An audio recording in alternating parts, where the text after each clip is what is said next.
Un économiste panafricain disait, si en fait la monnaie est à l'économie ce que le sang est à l'homme, si elle doit innerver ou irriguer comme le sang toute l'économie, alors une attention particulière doit lui être portée. L'Afrique ne saurait confier son sang à d'autres, si prévenant soit-il, et a fortiori, si une telle cession de souveraineté peut mettre à mal la bonne circulation de son sang. Je suis sûr que Monsieur le ministre des Finances et Madame la ministre de l'Économie ont entendu parler de Jacques Rueff qui disait « Le destin de l'homme se joue sur la monnaie ». Je suis sûr également qu'ils ont entendu parler de Rothschild de Meyer qui disait « Donnez-moi le contrôle de la monnaie d'une nation et je me moque de qui fait ses lois ». Je fais partie de ceux qui pensent que le président Macky Sall se moque de cette Assemblée nationale, notamment par rapport au franc CFA. Jamais les peuples africains n'ont été consultés sur la question du franc CFA. Qu'on soit d'accord avec le franc CFA ou pas, ça doit choquer. Le franc CFA nous a été imposé pendant la colonisation. Pendant la colonisation, nous n'avons pas été consultés par la France. À partir des indépendances jusqu'au moment où je parle, aucun pays africain n'a consulté son peuple sur la question du franc CFA. Ça ne vous dérange pas? Ça ne vous choque pas? Même si c'est une bonne monnaie, ça ne choque pas. Mais si, c'est choquant. La France, avant d'entrer dans l'euro, a fait un référendum. L'Allemagne, avant d'entrer dans l'euro, a fait un référendum. Mais nous, nous avons suñu bop. C'est-à-dire que nous avons les peuples qui sont des peuples qu'on considère comme des idiots totaux, qu'on ne consulte jamais. Ceux que certains ici considèrent comme des modèles, eux, ils consultent leur peuple. Vous qui les considérez comme des modèles, vous refusez de consulter votre peuple sur une question aussi centrale, aussi fondamentale, aussi importante que la monnaie. Et tout à l'heure, elle était assimilée au sang dans le corps de l'être humain. Non, c'est inacceptable. C'est d'autant plus inacceptable que ce franc CFA-là, je l'ai dit et je l'ai redit, il incite les importations. Quand vous avez une monnaie qui incite aux importations, mais vous mettez en danger vos petites et moyennes entreprises. Donc que personne ne soit étonné de constater qu'il y a 64% de mortalité des petites et moyennes entreprises. Ça fait partie des raisons pour lesquelles nos petites et moyennes entreprises meurent, ont ce fort taux de mortalité et par conséquent, nous avons des problèmes pour régler la problématique du chômage. Et jamais,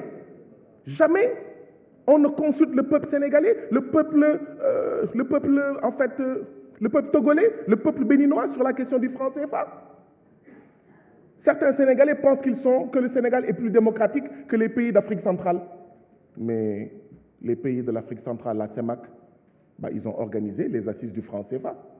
Mais ici, le président dit, non, franc CFA, c'est bon, et c'est fini. Mais non, le Sénégal ne vous appartient pas, monsieur le président Macky Sall. Il faut consulter le peuple. Il faut demander au peuple.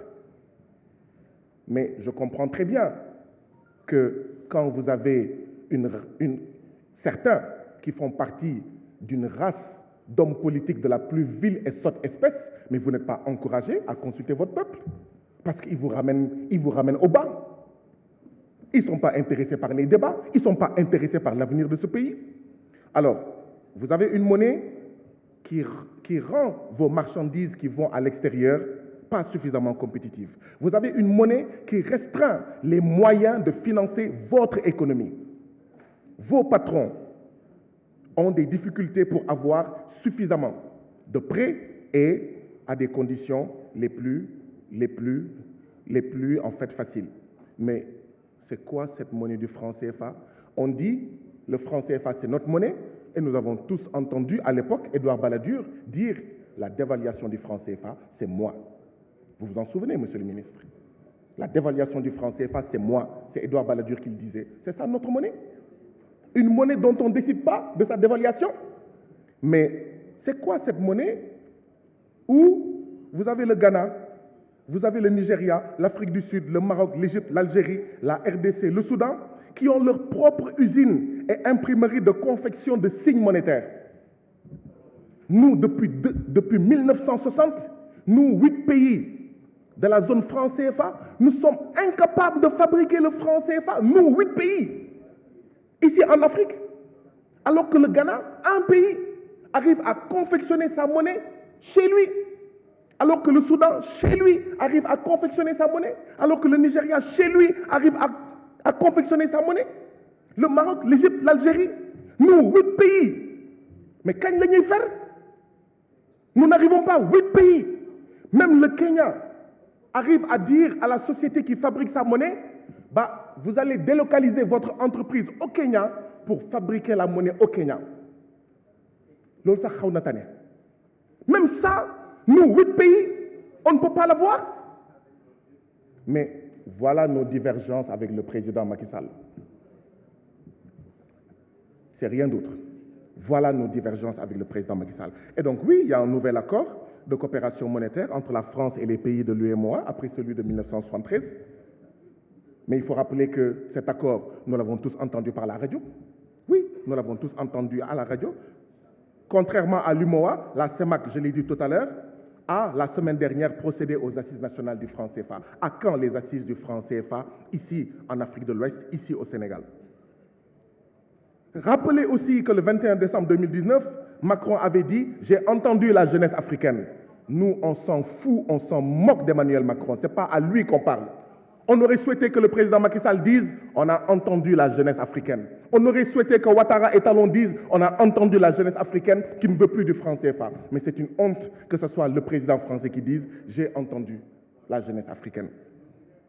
Et c'est pourquoi je félicite et je salue ceux qui sont membres du FRAPP, cette jeunesse africaine qui dit non au franc CFA.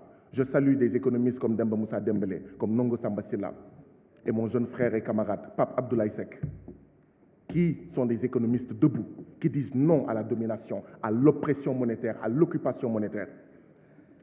L'article 5 de l'accord, voilà les accords. Nous, jusqu'à présent, on ne les a pas. Voilà les accords. Mais signés par les différents ministres, dont l'État du Sénégal. Nous, on ne les a pas. Nous, on ne les a pas. Qu'est-ce qu'il y a? Nous sommes une assemblée croupion? Oui, j'ai reçu votre réponse. Merci beaucoup, monsieur le ministre, pour cela, mais je ne suis pas d'accord avec vous. Je ne suis pas d'accord avec vous. Parce que si je parle du ministre des Finances, et je ne l'appellerai pas madame, en fait, la ministre, c'est le ministre des Finances. Si le Maroc, l'Algérie et la Tunisie ont pu sortir de la zone franc 2 ans, 3 ans seulement après leur indépendance, comment justifier que le Sénégal, plus de 60 ans après l'indépendance, la Côte d'Ivoire, le Mali ne sortent pas du franc CFA? Et tous ceux qui sont sortis du franc CFA, plutôt de la zone franc, le Maroc, la Tunisie et l'Algérie, on les atteint même pas à la cheville. Les pays les plus pauvres du monde, la majorité sont de la zone franc. Mais il faut respecter en fait le peuple sénégalais. Il faut sortir en fait du franc CFA. Le temps ne me permet pas de pouvoir aborder toute la problématique, mais j'estime tout simplement qu'il y a une violation de notre souveraineté et qu'il faut que, comme ça s'est fait ailleurs, qu'ici en Afrique de l'Ouest, qu'ici au Sénégal, nous puissions être consultés parce que tout simplement, nous ne pouvons pas laisser le président Macky Sall continuer seul à décider de ce que, en fait, ce franc CFA-là va devenir. Donc, merci beaucoup, Madame la Ministre, et merci beaucoup, Monsieur le Ministre, pour votre aimable attention. Il faut sortir du franc CFA, parce que le franc CFA, c'est l'occupation monétaire néocoloniale, et cela suffit.